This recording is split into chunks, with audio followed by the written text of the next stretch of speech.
Just hearing the words hospice and funeral can cause sadness and even create negative emotions in some people. But these services help provide comfort during uncomfortable times. End-of-life care, coming up next on Inspire.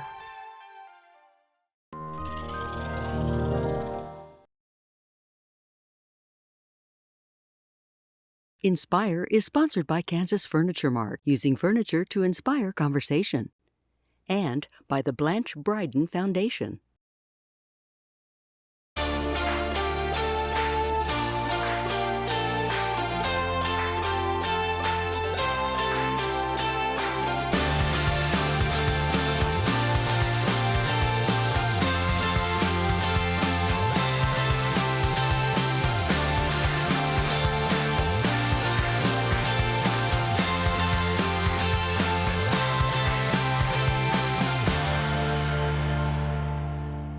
Hello, and welcome to Inspire. I'm here with my co-hosts Betty Lou Pardue and Amber Dickinson. Everybody's end-of-life story is different. Death can come suddenly, or with some, illness takes a person and their families on a long journey leading to their loved one gradually fading away. There are many ways to provide care for people who are near the end of life, and it often involves a team of family members, doctors, hospice nurses, and inevitably, funeral directors. Planning ahead takes some of the stress away for our loved ones, allowing our families to go through the grieving process. Here to teach us about end-of-life care and services is Tiffany Brubaker from Midland Care. We thank you for being with us on Inspire. And somebody might not know what the term hospice means. Will you explain, please? Certainly. So hospice care is care that's provided within the last 6 months of life. Now, that's not a timeline or a deadline. That just means if someone chooses to provide or receive comfort care as opposed to curative care, so they want to focus on managing symptoms, pain, and they have that expectation that if the disease has gone its natural course, that they may pass in 6 months, then they qualify for hospice services. Okay. Our model is holistic, so we focus on mind, body, spirit, which is very different than the traditional westernization of medicine we see. So it's not the medical management model. It is a holistic team providing care. So we have a chaplain, a nurse, a social worker, a bath aide, and then our very talented hospice physicians. So tell us what happens in a hospice setting, because I've never known anybody to go through it. Certainly. So we do have a hospice setting because at Midland Care we have our hospice house on our campus. Mm-hmm. But hospice is not a setting or a location of care. It's more of a philosophy of care. So when you're receiving hospice care, it's usually most of the care we provide, even having the inpatient unit, is in the home setting, wherever that home may be. So that could be long-term care, assisted living, independent living, Topeka Rescue Mission. It really is wherever that individual lives as their home setting.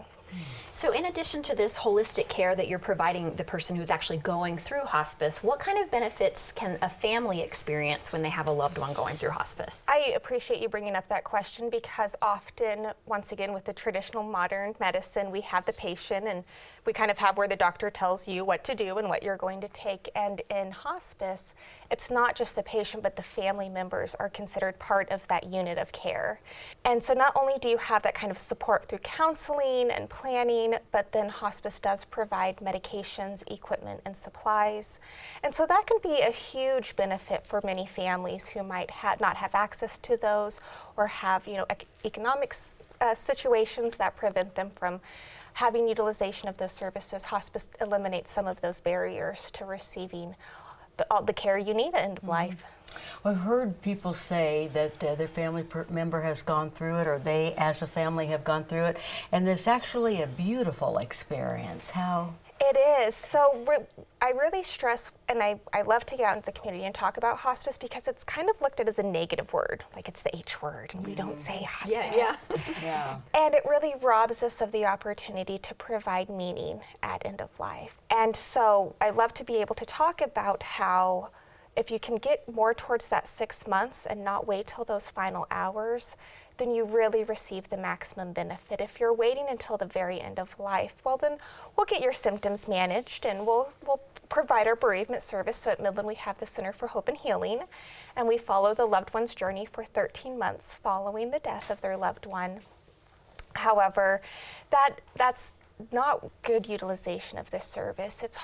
We, when done well, provide maximum therapeutic benefit. We're walking this journey alongside of you.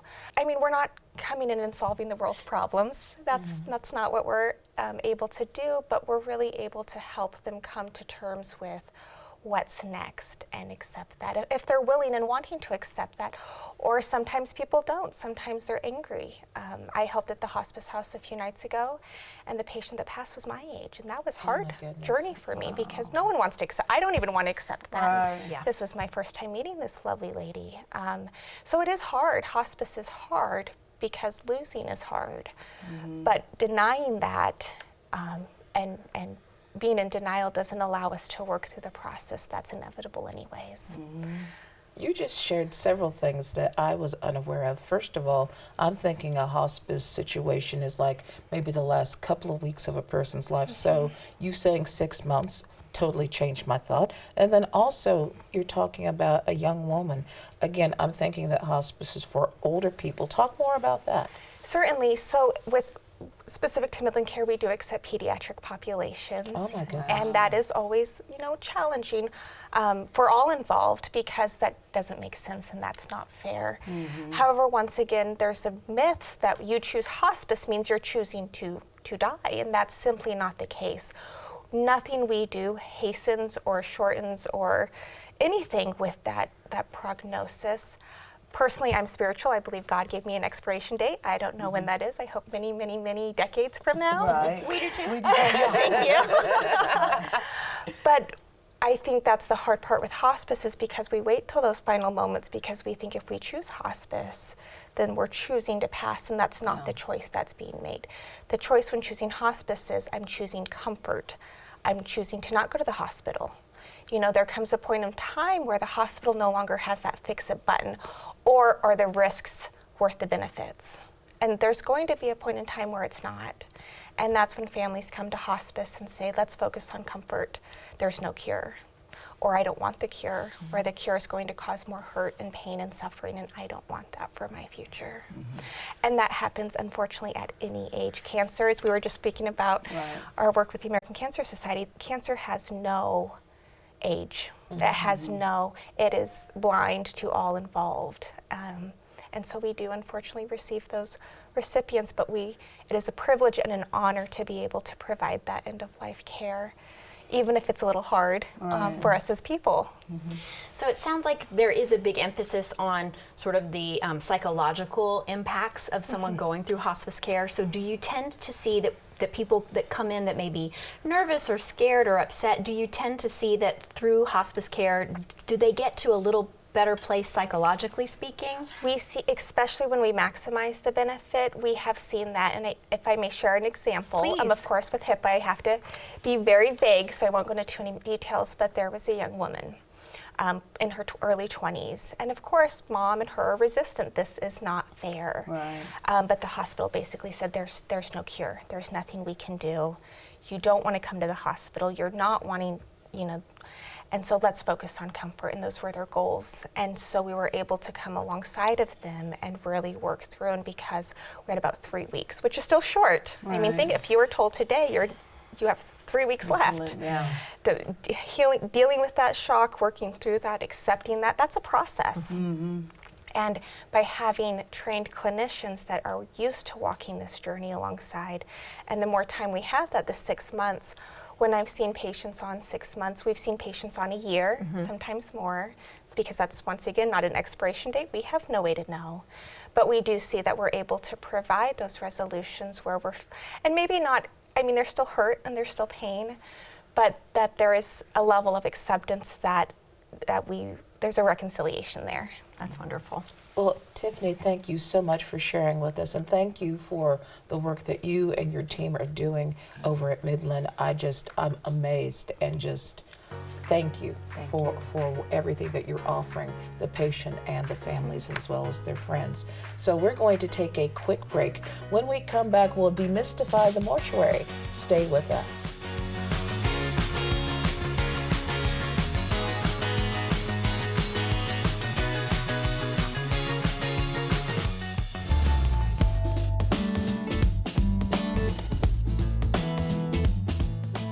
There are studies that show even putting a picture of nature in your home or in your office cubicle can help to decrease stress. So of course, going outside in real nature is even more stress relieving for us.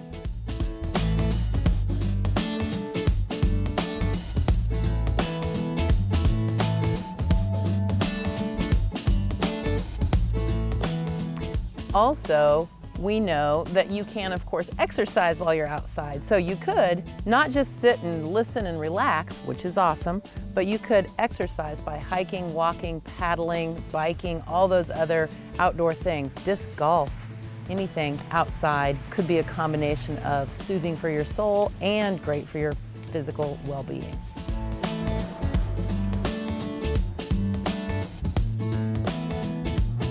It's not difficult to get out into nature at all.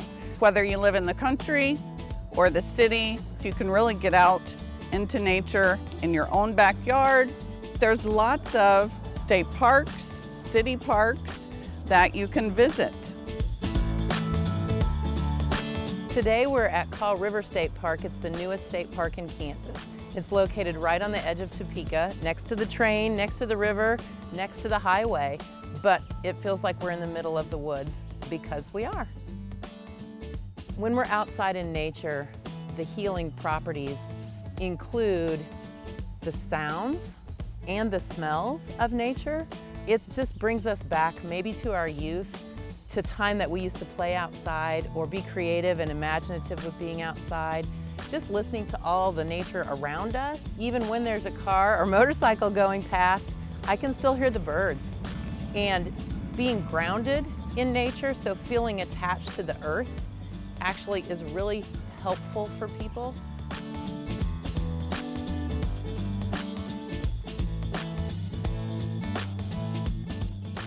There's initial research that shows spending time in nature, not even fast walking or running, but just being outside helps decrease your A1C if you have diabetes. It decreases your stress, your anxiety, your heart rate, your high blood pressure. Just getting outside does all of those things. It's great for our whole well-being. This is Jennifer and Denise with Dirty Girl Adventures. We hope we've inspired you to get out and get dirty.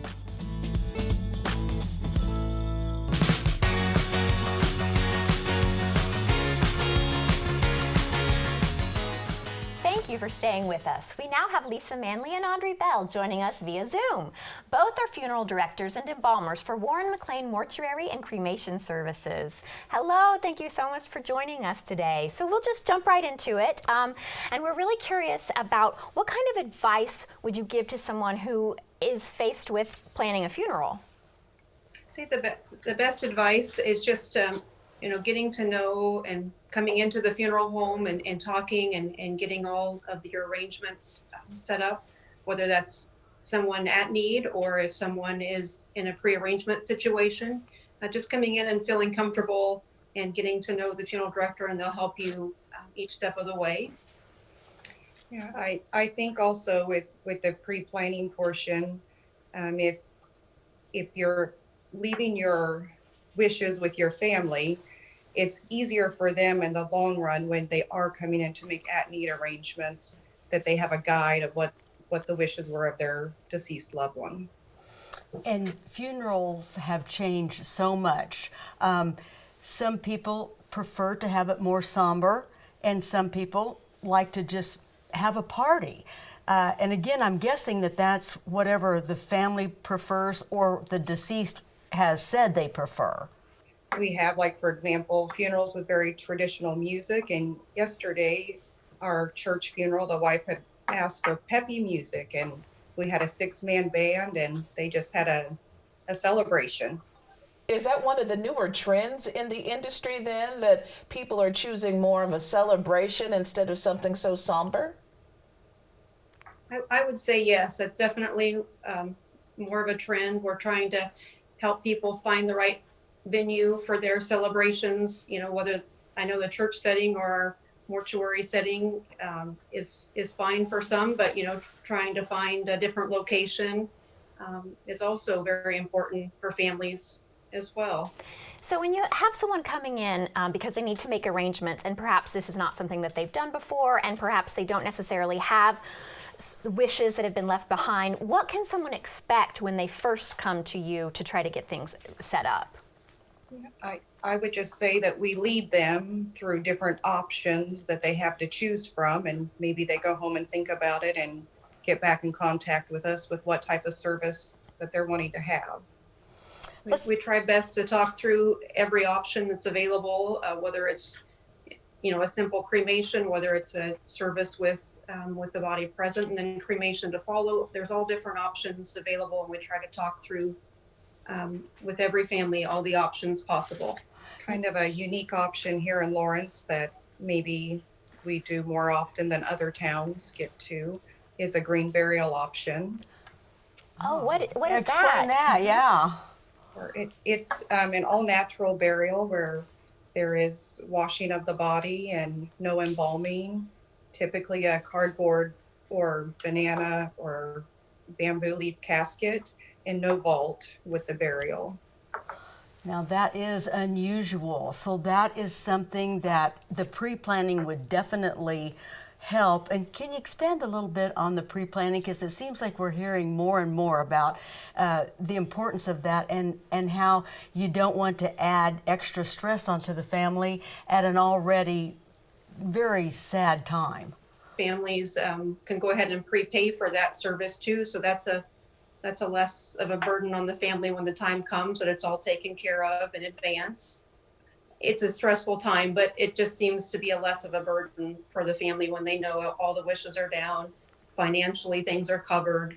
It's just everybody involved in the arrangement knows the plan. What are some of the things that we need to think through? Because I myself have been a part of 3 funeral service plannings in my life, and none of them were thought of, in a sense. The death happened, and then we had to go from there. I would say that, if you're interested in cremation, that the type of service you want, or earth burial, maybe going as far as purchasing cemetery property, down to picking out song selections or deciding what you'd like to be dressed in for your service. So for people who might be sort of nervous or experiencing different stages of grief, what can someone expect when they come and they meet with you? Our staff is willing to go to their home, to a mutual site where they feel comfortable to start talking with the arrangements. A lot of times we'll begin a conversation over the phone too, just to help get them more at ease with us and what services and things we can provide before they come in, and give them knowledge to know what we're going to talk about ahead of time is good. I'd like to discuss the cost, because a lot of people talk about how expensive it is for a funeral. And you've offered the green option, I would guess, is quite a bit less expensive. Will you elaborate on that? The green burial is less expensive, correct? Cremation is the least expensive option, and there's also a body donation that we work with out of the University of Kansas, or out of a company out of Oklahoma. Talk about the body donation, because I'm unfamiliar with that. The University of Kansas has a program where you can bequeath your body to science. That is an option for families. Again, they'll do a study. You have to sign up in advance for that. And then even when someone passes, they have to qualify in a criteria of, if it was a natural passing, so they would accept the body for study. So that is an option. And that study is usually up to 2 years. Lisa and Audrey, thank you for being here with us on Inspire. And coming up after a very short break, Danielle and Amber and I will be back to continue our discussion. Do stay with us.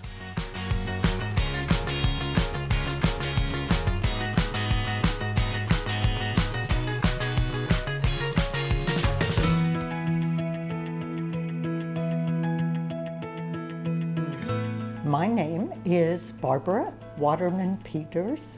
I am an artist, specifically a painter, although I work in a number of media. I paint many subjects. I paint the figure, I paint flowers, landscapes. I have done work in many media, oil, watercolor, printmaking, handmade books, jewelry. I illustrate books. I could go on and on because I have been an artist for more than 60 years.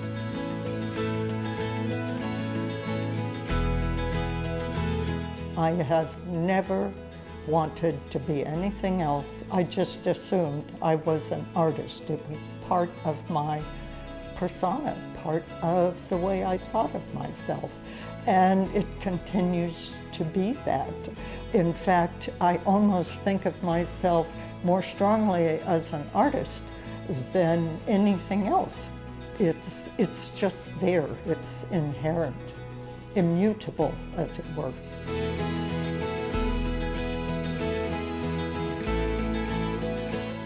I have worked in everything from food service to banking to teaching. I have done many different things. I have done commercial artwork, graphic design. I taught myself how to do airbrush back in the days before there were computers and Photoshop programs. So yes, I have had to do, I think I have even done child care now that I think of it. There had to be other means of income. We are not among the most well-paid individuals.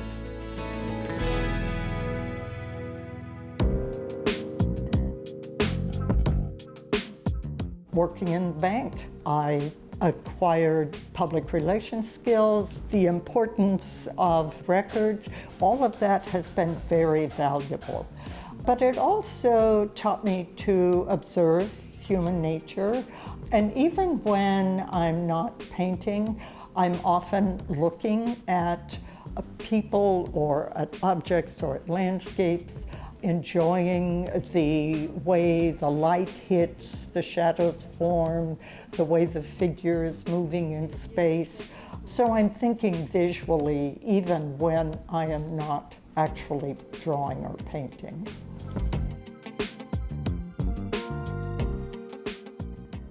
I hope I do, and they in turn inspire me.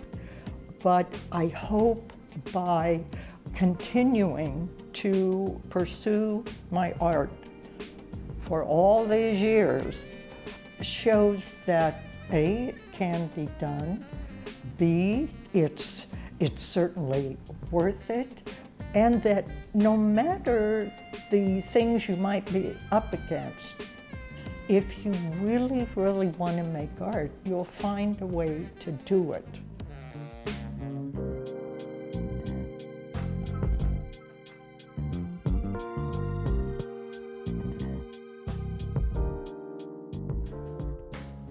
Yes, to answer your question in a nutshell, I do hope that I and the artists in here with me do inspire others to continue. We won't all be around forever. We want a new group of artists to come in to Noto or work in their studios and continue creating marvelous art. I am amazed constantly at the talent in this city and surrounding areas. I am just blown away by everything we have here, and I'm excited and honored to be part of it.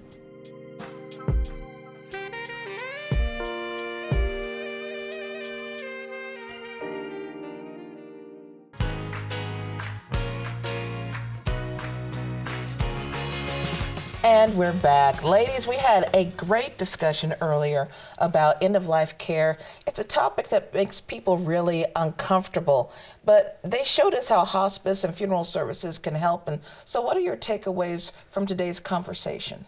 I am one of those that is uncomfortable with this topic, right? It makes me nervous. I don't like to think about it. And I think that you know, talking to these people that do this on a daily basis is really comforting, especially when you see that this is obviously something we're all going to have to deal with at some point in our lives, and to know what kind of care is available and out there it makes the topic less uncomfortable. And I want Tiffany at my bedside when it's time to go. Yes. An angel personified. Yes. I mean, just you need somebody like that. Somebody who's calm, who's loving, who's receptive, and who cares and genuinely cares. And not only for the person who is about to pass, but their family. Because getting it in there, talking about it, resolving conflicts if possible, so that everybody can just kind of have a Zen moment at the time. That was surprising to me when she brought up this idea that sometimes they help them navigate conflicts. That just never occurred to me that would be a part of that process. I thought that was really interesting and great. Well, and I think it's so important for us to put things in motion. Yes. Ourselves. Yes. You know, to do a living will, or to make sure that we have life insurance ready for that particular time, instead of leaving it to our relatives. I've seen too many times where that's been an afterthought, and then those who have survived have to deal with the repercussions of trying to put all of it together, not knowing the person's needs and desires, and then also trying to come up with the money at the last minute. And it's just something that needs to be considered well in advance. And so I really liked the conversation that was had today. I did too, and learning about the washing and kind of the green planting, but then you had something that you've heard about done in another state. I've been reading that apparently people are, I don't know who is working on this, I'm sure it's scientists of some kind, but they're working on creating these essentially sort of like pods that have a tree sapling in them, and then you are buried with this tree sapling, and your body sort of fuels the growth of the tree. And I think it's so beautiful. I think that what a lovely way to think about this continuing cycle, that maybe your essence is gone, or part of who you are physically is gone, but there's this thing that's still continuing some of you. I think that's really I love that. Representation. Branches coming out. I just think that's, talk about the Or family there's a tree. place where, and Literally. literally. But I think having a place to go and talk to your loved one, or continue that cycle of mourning, because it never ends, right? We grow around our mourning. We don't stop mourning. We just shift and change and alter. And I think something like that is really beautiful. Definitely. Absolutely. So, all right. Well, that's all the time we have for today, and we sure hope you've been inspired by today's conversation on end-of-life care. Don't forget, you can watch this program again at watch.ktwu.org. And if you're so inspired to learn more about our guests and the women making moves in our community, be sure to visit our website at www.ktwu.org/inspire. Inspiring women, inspiring you on KTWU. Thank you all for watching.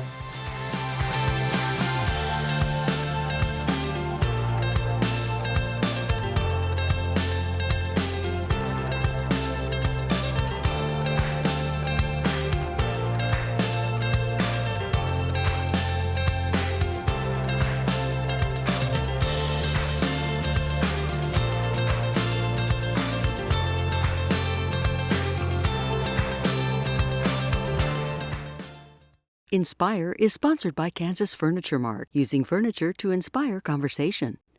And by the Blanche Bryden Foundation.